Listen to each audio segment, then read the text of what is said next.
सुख भोगे जो कथा सुने सहित विश्वास। 12वां अध्याय आज सुनाऊं, सुनो विश्वास के साथ। नारद जी ने कहा, तब इंद्रादिक देवता वहां से भयकंपित होकर भागते भागते बैकुंठ में विष्णु जी के पास पहुंचे। देवताओं ने अपनी रक्षा के लिए उनकी स्तुति की। देवताओं की उस दीन वाणी को सुनकर करुणा सागर भगवान विष्णु ने उनसे कहा, हे देवताओं, तुम भय को त्याग दो, मैं युद्ध में शीघ्र ही जालंधर को देखूंगा। ऐसा कहते ही भगवान गरुड़ पर जा बैठे। तब समुद्र तनया लक्ष्मी जी ने कहा कि हे नाथ, यदि मैं सर्वदा आपकी प्रिया और भक्ता हूँ तो मेरा भाई आपके द्वारा युद्ध में नहीं मारा जाना चाहिए। इस पर विष्णु जी ने कहा, अच्छा, यदि तुम्हारी ऐसी ही प्रीति है तो मैं उसे अपने हाथों से नहीं मारूंगा, परंतु युद्ध में अवश्य जाऊंगा, क्योंकि देवताओं ने मेरी बड़ी स्तुति की है। ऐसा कह भगवान विष्णु युद्ध के उस स्थान में जा पहुंचे जहां जालंधर विद्यमान था। जालंधर और विष्णु का घोर युद्ध हुआ। विष्णु के तेज से कंपित देवता सिंहनाद करने लगे। फिर तो अरुण के अनुज गरुड़ के पंखों की प्रबल वायु से पीड़ित हो दैत्य इस प्रकार घूमने लगे जैसे आंधी से बादल आकाश में घूमते हैं। तब अपने वीर दैत्यों को पीड़ित होते देखकर जालंधर ने क्रुद्ध हो विष्णु जी को उद्धत वचन कहकर उन पर कठोर आक्रमण कर दिया। ओम नमो भगवते वासुदेवाय। 12वां अध्याय समाप्त। जय श्री राधे। कार्तिक की कहानी। 2 सास बहुएं थी। कार्तिक मास आया तो सास बोली, मैं कार्तिक स्नान के लिए तीर्थ जाना चाहती हूँ। बहू बोली, मैं भी चलूंगी। सास बोली, तू अभी बहुत छोटी है, अभी मुझे जाने दे। सासू तीर्थ गई तो बहू कुमार के से 35 कुंडे ले आई। रोज एक कुंडा भर कर रखती। उधर गंगा में सासू जी की नथ गिर गई।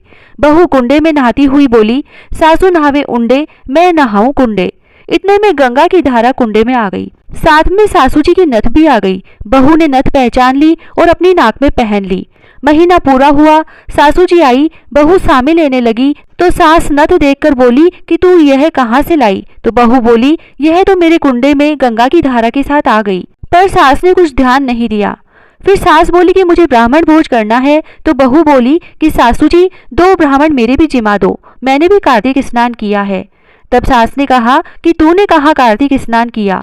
तो बहू बोली, ऊपर चलो, मैं आपको बताती हूँ। ऊपर गए तो देखा सारे कुंडे सोने के हो गए। बहू बोली, मैं रोज कुंडा भरकर रखती और सुबह जल्दी उठकर नहाती और उल्टा करके रख देती। तब सासू जी बोली कि बहू, तू तो बहुत भाग्यवान है जो साक्षात गंगा जी तेरे पास आई। तूने श्रद्धा और विश्वास से कार्तिक स्नान किया तो भगवान ने तुझे फल दिया। दोनों सास बहू ने धूमधाम से ब्राह्मण जिमाकर दक्षिणा देकर विदा किया। हे गंगा मैया, जैसे बहू पर कृपा की, उसको कार्तिक स्नान कराया, वैसे हम सबको कराना। तुलसा जी की कहानी। कार्तिक के महीने में सब कोई तुलसा माता को सींचने जाती। सब कोई तो सींच के आ जाती, पर एक बुढ़िया माई आती और तुलसा माता से रोजाना कहती, तुलसा माता सत की दाता, मैं बिड़ला सींचू तेरा, तू कर निस्तारा मेरा। तुलसा माता अड़ुआ दे, लड़ुआ दे, पीतांबर की धोती दे, मीठा मीठा ग्रास दे, बैकुंठ का वास दे, चटके की चाल दे, पटके की मोत दे, चंदन का काठ दे, झालर की झिनकार दे, साई का राज दे, दाल भात का जीवन दे, 11 का दिन दे, कृष्ण का कांधा दे। इतनी बात सुनकर तुलसा माता सूखने लगी। भगवान ने पूछा कि तुम्हारे पास तो इतनी औरतें आती हैं, तुम्हें जिमाती है, गाती हैं, तो भी तुम कैसे सूखने लगी? तुलसा माता ने कहा कि एक बुढ़िया माई आती है जो रोजाना इतनी बात कहकर जाती है। मैं और तो सब कुछ दे दूंगी, पर आप कृष्ण जी का कांधा कहाँ से दूंगी? थोड़े दिन बाद बुढ़िया माई मर गई। सब कोई उसको उठाने लगे, पर वह इतनी भारी हो गई कि उठे ही नहीं। सब कोई कहने लगे कि पाप घाट की माला फेरती थी जिससे इतनी भारी हो गई। भगवान बूढ़े ब्राह्मण का रूप धारण करके आए। सबसे पूछने लगे कि इतनी भीड़ क्यों हो रही है? सब बोले, एक बुढ़िया मर गई है, पापनी थी, इसीलिए किसी से नहीं उठती। तब भगवान बोले कि इसके कान में मुझे एक बात कहने दो तो यह उठ जाएगी। सबने कहा, तू भी अपने मन की निकाल ले। भगवान ने जाकर उसके कान में कहा, बुढ़िया माई, तू बिड़ला सींचे मेरा, मैं करूँ निस्तारा तेरा। बुढ़िया माई अड़ुआ ले, गड़ुआ ले, पीतांबर की धोती ले, पटके की मोत ले, मीठा मीठा ग्रास ले, बैकुंठ का वास ले, चटके की चाल ले, चंदन का काठ ले, झालर की झिनकार ले, साई का राज ले, दाल भात का जीवन ले, कृष्ण का कांधा ले। इतना सुनते ही बुढ़िया माई हल्की हो गई। भगवान उसे कांधे पर ले गए और उसकी मुक्ति हो गई। हे तुलसा माता, जैसा उसकी मुक्ति करी ऐसा हमारी करियो, जैसा उसको कांधा दिया वैसे सबको दियो। पीपल पथवारी की कहानी। एक गुजरी थी, उसने अपनी बहू से कहा कि तू दूध दही बेच के आ। वह बेचने गई तो रास्ते में औरतें पीपल पटवारी सींच रही थी। उनको सींचता देखकर बहू ने पूछा कि तुम यह क्या कर रही हो। औरतें बोली कि हम पीपल पटवारी सींच रही हैं, इससे अन्न और धन होता है, 12 वर्ष का बिछड़ा हुआ पति मिल जाता है। बहू बोली, ऐसी बात है तो तुम तो पानी से सींचती हो, मैं तो दूध से सींचूंगी। अब तो गुजरी बहू रोजाना दूध दही बेचने ही नहीं जाती, वह रोजाना दूध तो पीपल में और दही पटवारी में सींचती।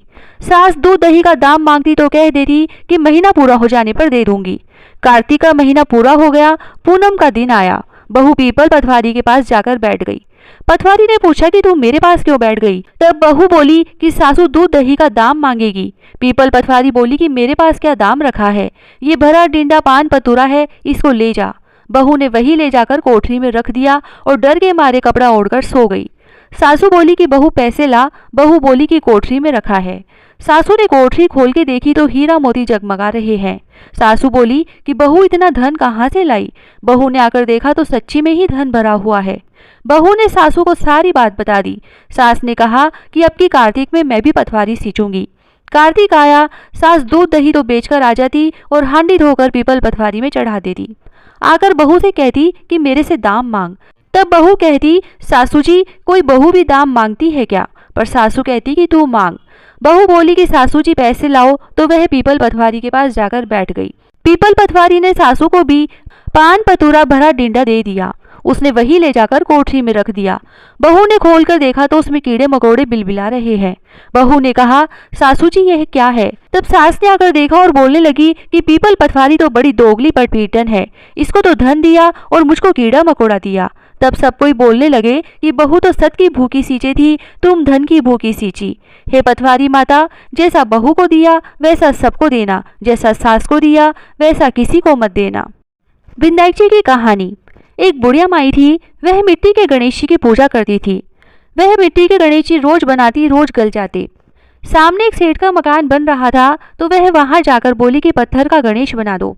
मिस्त्री बोले, जितने में हम तेरा पत्थर का गणेश गढ़ेंगे उतने में अपनी दीवार न चीनेंगे। बुढ़िया बोली कि राम करे तुम्हारी दीवार टेढ़ी हो जाए। अब उनकी दीवार टेढ़ी हो गई। वो बनावे और ढा देवे, बनावे और ढा देवे, इस तरह करते करते शाम हो गई। शाम को सेठ आया और उसने कहा, आज कुछ भी काम नहीं किया।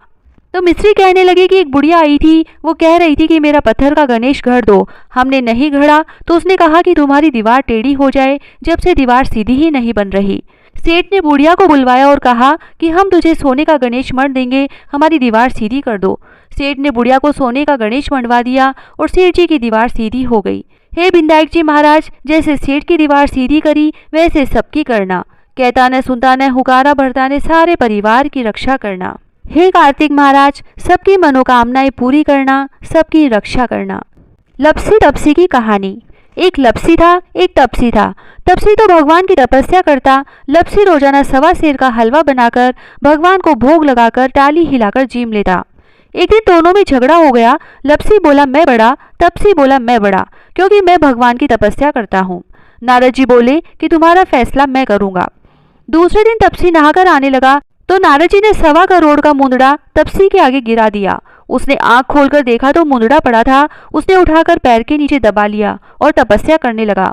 उधर लपसी ने 1.25 सेर का हलवा बनाकर भगवान को भोग लगाकर टाली हिलाकर जीम लिया। इतने में नारद जी आए और दोनों को अपने पास बैठाया। दोनों पूछने लगे कि कौन बड़ा है। नारद जी ने तपसी से कहा कि अपना पांव हटा। पांव हटाते ही मुंदड़ा निकला। तब नारद जी बोले कि मुंदड़ा चुराने से तेरी तपस्या भंग हो गई है, इसीलिए लपसी बड़ा है। तपसी कहने लगा कि मुझे मेरी तपस्या का फल कैसे मिलेगा। नारद जी बोले कि तेरी तपस्या का फल कार्तिक नहाने वाली देंगी। सब कहानी कहकर तेरी कहानी नहीं कहेंगी तो कार्तिक का फल तुझे हो जाएगा। धोती देकर अंगोछा नहीं देंगी, सीधा देकर दक्षिणा नहीं देंगी, ब्राह्मण जिमाकर दक्षिणा नहीं देंगी, दीवा चास कर हाथ न जोड़े तो तेरा पुण्य होगा।